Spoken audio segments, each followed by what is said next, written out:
연말이 되면 기업은 올 한 해의 수익, 비용을 점검하죠. 오늘은 OIS 경영컨설팅 오연실 대표 세무사를 통해 미리 준비하는 결산에 대해 자세한 얘기를 들어보는 시간을 마련했습니다. 법인기업은 법인세, 개인기업은 종합소득세가 기업의 가장 큰 세금일 것 같은데요. 기업의 결산도 미리 준비하면 좋을 것 같은데 세무사님, 어떻게 시작하는 것이 좋을까요? 내년 결산을 대비해서 수익과 비용의 모든 영업활동과 경영지표 등 사전에 점검하는 것을 가결산이라고 합니다. 가결산 점검은 여러 가지 측면을 고려해 볼 수 있는데요. 오늘은 기본적인 3가지 먼저 소개해 드리려고 합니다. 가장 먼저 각종 비용의 점검부터 시작합니다. 대표적인 비용은 인건비인데요. 직원들에 대한 각종 상여금 등을 어떻게 처리할 것인지에 따라서 이익, 즉 소득 금액이 결정되고 이것은 곧 기업의 세금에 직접적인 영향을 미칩니다. 연말에 지급되는 상여금은 올해의 비용인데 설날에 지급되는 상여금은 차기 년도, 즉 내년의 비용에 해당합니다. 또한 회계기간을 기준으로 연차를 관리하는 기업의 경우 미사용 연차를 파악하여 근로자에게 사용하도록 통지함으로써 관련 비용을 줄이는 것도 하나의 방법으로 활용하고 있습니다. 기업의 각종 비용 점검이라면 사실 접대비 영향도 클 것 같은데요. 네, 맞습니다. 접대비 한도도 중요한 점검 항목 중 하나입니다.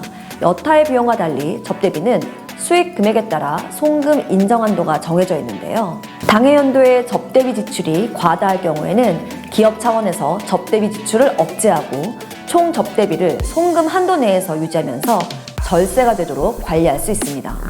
출처나 증빙이 정확하지 않은 자금 관리는 어떻게 세무 처리를 하는 것이 좋을까요? 나간 금액은 가지급금, 받은 금액은 가수금이라고 합니다. 기업을 운영하는 과정에서는 크든 작든 대표이사 및 특수관계인과의 가지급금 또는 가수금에 대한 문제가 발생할 수밖에 없습니다. 가지급금의 경우는 회계적으로나 세무적으로 많은 리스크와 악영향을 불러오게 되는데요.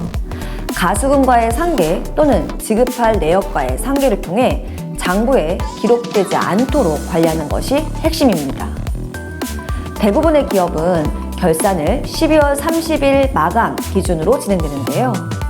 중소기업의 경우 한 해가 모두 지난 후에 특히 법인세 신고와 맞물려서 진행되는 것이 일반적입니다. 쫓기듯 진행하는 결산 작업은 항상 아쉬움을 남기게 됩니다. 경영의 예측 가능성을 높이고 기업의 안정성과 성장성을 증명하기 위해서는 결산 또한 중장기적인 관점을 가지고 진행하시기를 권해드립니다. 회사에서는 외상거래도 참 많습니다. 어떻게 관리하면 좋은지 조언 부탁드립니다. 외상매출금과 외상매입금은 각각 자산과 부채로서 직접적으로 기업의 수익에 영향을 미치지는 않습니다. 외상매출금은 과다하더라도 특별한 영향이 없을 것으로 여길 수 있지만 장기간 회수되지 않은 외상매출금의 경우에는 지표상은 물론이거니와 기업의 유동성에도 악영향을 미칩니다. 따라서 거래처별 여신한도 등의 점검을 통해 사업연도가 종료하기 전 일정한 회수율을 유지할 필요가 있습니다. 과다한 외상매입금은 재무제표의 유동비율이나 부채 비율을 악화시키는 중요한 원인이 되므로 사업연도가 종료되기 전에 일정한 기간을 두어 해소하는 등의 관리가 필요합니다.